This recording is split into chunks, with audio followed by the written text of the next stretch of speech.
Welcome back, everyone. Man, first off, huge congratulations are in order. You have officially reached the finish line of the comprehensive 8-part tutorial, IPv6 Troubleshooting for System Administrators and Technical Support. This was brought to you by Virtualization Options LLC, which is a fantastic Colorado-based technology research, education, and advisory organization. Supporting your organization's migration from IPv4 to IPv6 is a massive, complex undertaking. So seriously, take a moment to be incredibly proud of completing this crucial training. So here's our roadmap for today's explainer. We're unlearning IPv4 muscle memory, mastering address configuration, tackling NDP and multicast rules, diving into PMTUD and ICMP v6 essentials, navigating tunnels, VPNs, and transitions, and wrapping up with the golden rules for troubleshooting. Let's get right into it. All right, Chapter 1, Unlearning IPv4 Muscle Memory. We've got to start by validating a super common frustration you've probably felt during this migration. Why do your old tried-and-true troubleshooting steps just hit a brick wall in this new environment? Well, it's a massive paradigm shift. In the old IPv4 days, you expected a single, static address, right? Something like 192.168.0.10. But in the IPv6 reality, your interface is juggling a link local address, a global unicast address, and temporary privacy addresses, literally all at the exact same time. So, seeing multiple IPs on one interface, that's not a bug anymore. It is completely by design. When you compare the old way with the new, you honestly have to toss out some foundational concepts, like pinging a 255.255.255.255 broadcast address. You're basically just yelling into the void now. Broadcasts are totally gone. They've been replaced by multicast. And ARP? Completely swapped out for the Neighbor Discovery Protocol, or NDP.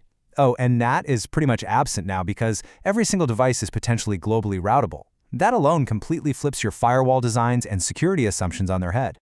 Moving right along to Chapter 2, Mastering Address Configuration. Let's look at how IPv6 addresses actually get assigned, and more importantly for us as troubleshooters, how those assignments fail. It all comes down to the Duplicate Address Detection, or DAD, process.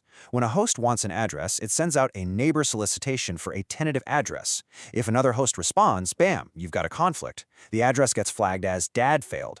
Now, the big takeaway here is that if an address gets that DAD failed flag, maybe because of cloned MAC addresses in a VM or some rogue device on your segment, your global connectivity is never going to establish. Period. You also got to remember that unlike the old IPv4 DHCP leases, where you get this explicit gateway assignment, IPv6 hosts rely entirely on periodic router advertisements to keep their default route alive. If those RAs are blocked, your hosts just silently drop their route, no warning. Oh, and if you see an RA with a lifetime of 0, don't panic. That's actually not a mistake. It's a feature that explicitly removes that router from the default list. Which brings us to Chapter 3, NDP and multicast rules. So the Neighbor Discovery Protocol totally replaces ARP, and it really is the heartbeat of local IPv6 routing. Now, NDP relies heavily on IPv6 multicast instead of broadcast, but listen up because here is a major hardware trap. If your switch lacks MLD snooping, which stands for Multicast Listener Discovery, NDP is going to flood multicast traffic to literally all your ports. It'll tank your performance and expose neighbor info across the whole network. Oh, and a quick pro tip, to clear that neighbor cache on Linux, just use the command ip-6 nay flushdev eth0. Next up, Chapter 4, PMTU and ICMP v6 Essentials. All right, let's tackle one of the most common but seriously invisible causes of network hangs. Have you ever seen a weird situation where small pings work perfectly, but then large transfers like SSH sessions or file copies just stall out right after the TCP handshake?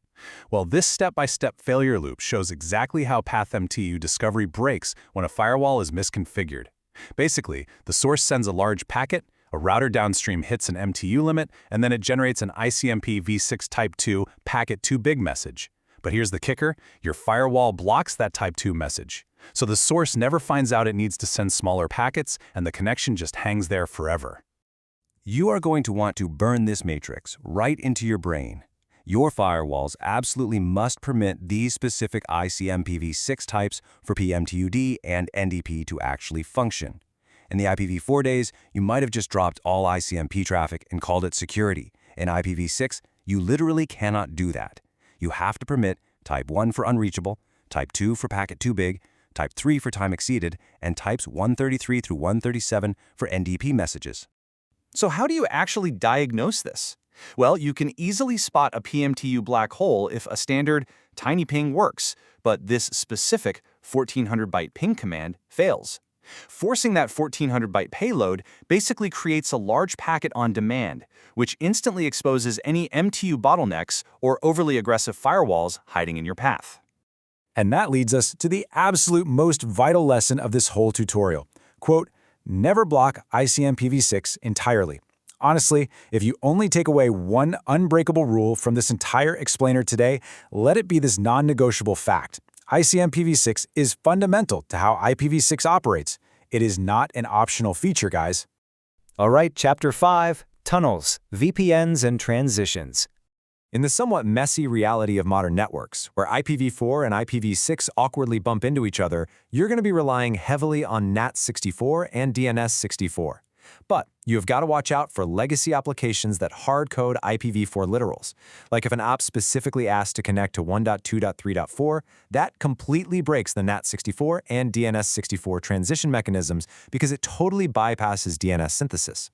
You also really need to keep an eye on your NAT64 IP pool. If that gets exhausted, you're going to see random connection timeouts popping up for your users, which is never fun. Then, of course, we have the massive headache of remote access. VPNs are notorious for split tunnel leaks.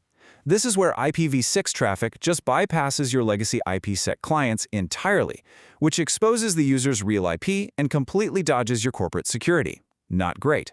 Or, on the flip side, the client might just block IPv6 altogether.